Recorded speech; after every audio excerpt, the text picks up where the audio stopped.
This is Josh Bycer from GameWisdom.com. I hope you enjoyed this Critical Thought, your daily discussion on game design. Welcome to today's Critical Thought. If you're enjoying the content here on Game Wisdom, be sure to like and subscribe. Thank you to 949 subscribers as we are getting ever closer to 1,000. Before we get going with the Critical Thought, just want to give you a little heads up about the schedule for the videos going up on the channel. I'm still doing the Soul and Sanctuary plays, and I figured to spice things up, and so everyone's not getting bored watching the same game every day, I will be trying to alternate the videos that are going up. Just so that, again, you're not just watching nothing but Soul and Sanctuary, nothing but Hitman, stuff like that. In some good news, my PlayStation 4 arrived today, and I'm going to be spending tonight hooking that up and maybe trying to do some streaming with it, as well as getting some content over here. I really want to record at least some play of Resident Evil 7 because I want to talk more about it. But for today's topic, we're going to be talking about fun pain mechanics. And to my regulars here on the channel, you may be getting a headache by the end of today's video.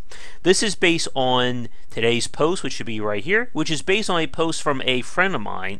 He's an expert on monetization elements and mechanics in games. I don't want to try and pronounce his last name, so I'm pretty sure I am going to butcher it, but I hope he's watching this video right now. Fun pain mechanics are typically seen in free-to-play or heavily monetized titles, and it was coined by, I believe, Zynga a few years ago. And what they are mechanics that are explicitly designed to make the game frustrating or less accessible to play, with the intent on selling players on reducing or outright removing them.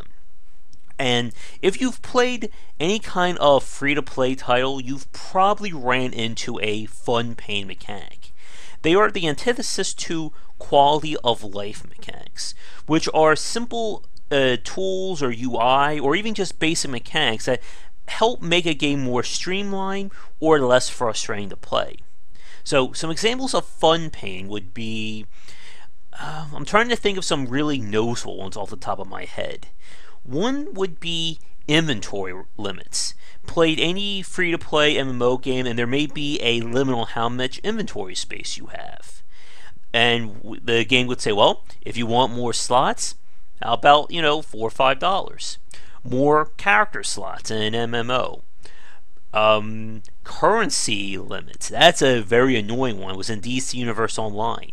There is a literal limit of how much money you could hold on your character at a time, and if you went over that, the offshoot basically disappears. So what that means, you have to hold on to more items, which fills up your inventory more, and then you need more inventory slots, and you get it. Do you have that pain in your head yet, folks? Fun pain simply is not good game design. It's basically cutting your game off at the kneecap in an attempt to make short-term profits. And as we just talked about, many free-to-play games will do this. If you've watched any retail game make the transition from retail to free-to-play, most likely there will be fun pain mechanics added in somewhere with that free-to-play transition. And as we've seen in previous talks here, quality of life or good game design is about making your game as accessible and as easy to get into as possible. And fun pain basically spits in that face. And it's one of the things you really need to avoid. Sorry, I need to take a drink there. When it comes to the microtransaction or mobile front, fun pain is a very popular option. And again, we can see this in any number of free-to-play titles as a way of giving the player a means of speeding things up. As we've talked about in previous critical thoughts and discussions, the mobile market is definitely built around quick engagements. These are people who they only have a few minutes a day to play, or maybe they're doing this on their way. So any ways of speeding things up or reducing tedium, they will most likely take. For us guys on the console and PC side, we dedicate chunks to our games. When I sit down to play a game, it's not going to be a 2 to 3 minute thing. Because of that, I don't want to deal with frustration. If your game is intentionally making it frustrating for me to get into, why the hell should I give you more money? From the post from my friend Raymond, I'm pretty sure I just butchered his name, and I apologize if he's watching. He talked about how studies that he's done and studies that he's seen have said that most people who spend money in a free-to-play game usually happen after about 18 days of play.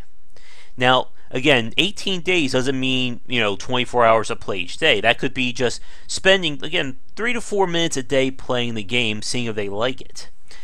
But for us, we're not going to spend money on a game if it's frustrating to play. And as we've talked about on previous discussions, the games that are going to succeed ultimately are the ones who focus on the long term. Games as a service is a really good example of that.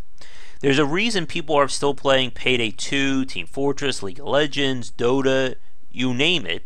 It's because these are games that people want to play each day because they are good games. They're not meant to be intentionally frustrating for short-term profits. And what makes this very annoying is that it would only take like a few minutes to remove these mechanics from a game. And they're just there for the short term. More importantly, and probably more annoying, is the fact that they are built around that concept of in for a penny, in for a pound. When you spend money for your first time on a game, it is a very big deal. Because you're deciding to make that commitment between playing the game for free or becoming a paid customer. And once you make that first purchase, it becomes easier to spend more money because you have an investment in that game. It's the same hooks we see in Farmville, even games like League of Legends, Dota, whatever. Once you've spent money and you now have a monetary investment in this title, you're going to want to keep spending on it because you have that investment. I already spent $10. What's another $5? What's another $20? What's another $30? And you get it. And for games as a service, the games that make it work are the ones that keep providing value. I have bought so much DLC for Payday 2 over the years because I enjoy the game, and it's basically more of what I like. And that's what makes games as a service work. You're getting more for putting more money in. You're not removing restrictions or making the game less frustrating. As we talked about with Payday 2 a few months ago, when they did their original idea of having microtransactions for the economy system, that was a very frustrating element, and people didn't like it. Imagine if Overkill announced that inventory slots will now cost $1.50 per page.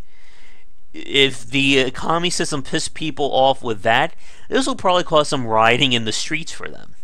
And for good reason.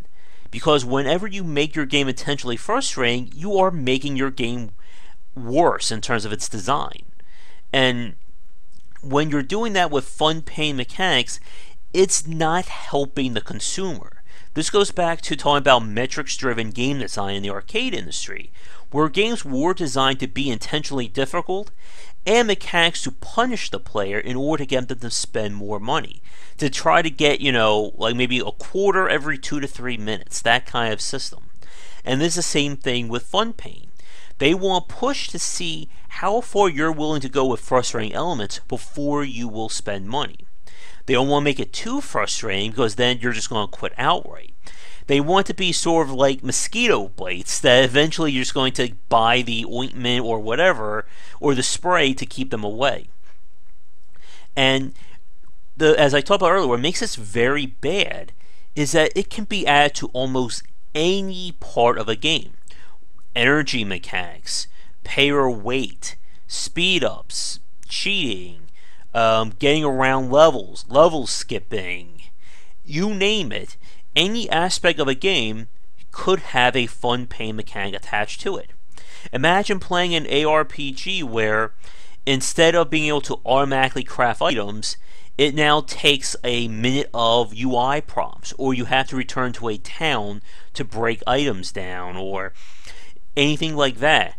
We could have, a 50-cent charge for town portals, or a enhanced blacksmith for $1 that will just do it all for you.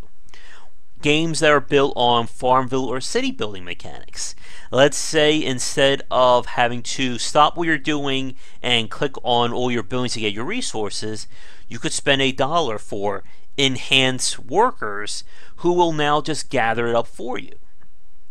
Games that have real-world time mechanics. Instead of waiting 15 hours for this to get done, how about spend $1 and let's just have it happen automatically? Or you could set up stuff to be built while you're logged off online. Again, it's brilliant. It's as brilliant as it is despicable, and as frustrating. And as we've said, when a game makes that transition from free to play, it's very easy to spot that. And that's actually really good, almost like a basic game design challenge.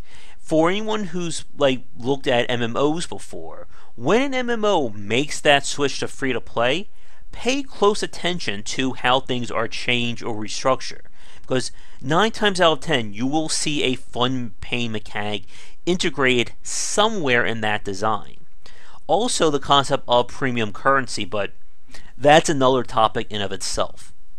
To wrap up today's critical thought, fun pain, again, needs to be avoided. You shouldn't be intentionally making your game worse to play. And for the core gamers, the console PC audiences, we're not going to have it. You have fun pain, your game's out of here. For the mobile market, it is very troubling that games are still relying on that, because again, it's a focus on short-term gain as opposed to long-term growth. And we've been talking about this for a while now, that it's still very sketchy about the long-term viability of the mobile market. Companies like Rovio, Zynga, King, Supercell, they do Clash of Clans, they're pretty much, I think, in it, they're secured. But we haven't really seen too much in terms of evolving or elevating mobile mechanics. And I think I'm still concerned whether or not this will still be here in 4 to 5 years, especially in this form. As a last point, for game developers watching, as we've said, fun pain should be avoided, and it also is a good example of things to watch out for when designing your game. As I said earlier, quality of life mechanics are the antithesis of fun pain. Any way you can make your game easier to play or more streamlined, you should always do. Whether it's something as simple as auto sort for inventories, or removing countdown timers, or things that stop the player from enjoying your game. If something breaks up the flow of your game, you should look for ways to mitigate it or outright remove it. Because again, any hurdles, any walls that stop someone from enjoying your game could potentially stop them from playing your game outright. I already talked about how, for me, if a game annoys me greatly within the first 15 to 30 minutes of play, chances are I'm not going to stick around to see if it gets better. And I'm sure there are a lot of people out there as well. So, to end things here, if you have any more thoughts on fun pain mechanics, be sure to leave them in the comments below. Hopefully for my regulars, your headache will go away shortly. And once again, I apologize for that. Be sure to check out the post that I linked earlier. And like I said, be sure to check back here tomorrow for more great content on the channel. Streaming and possible videos for PlayStation 4 titles real soon. And of course, content on GameWisdom.com, where we examine the art and science of games. Once again, I'm Josh Bycer. Thanks for watching today's Critical Thought, and I'll see you all tomorrow. Have a great night. Thank you so much for watching this video. If you enjoy it, be sure to like and subscribe to the channel, and of course share with your friends. It always helps out. For daily posts on all manner of game design and industry topics, check out game-wisdom.com. To support the site and everything that I do, be sure to check out the Patreon campaign. If we can hit goals, it will mean more content for everyone to enjoy, and I'll be able to support myself and my household. If you want to follow me, you can find me on Twitter at GWBycer for updates throughout the day and random thoughts from me. And lastly, you can find me on Twitch right over there at GWBycer for daily streams most nights around 10 Eastern. Thanks again for watching the video, and be sure to check out more great content coming to the Game Wisdom channel real soon.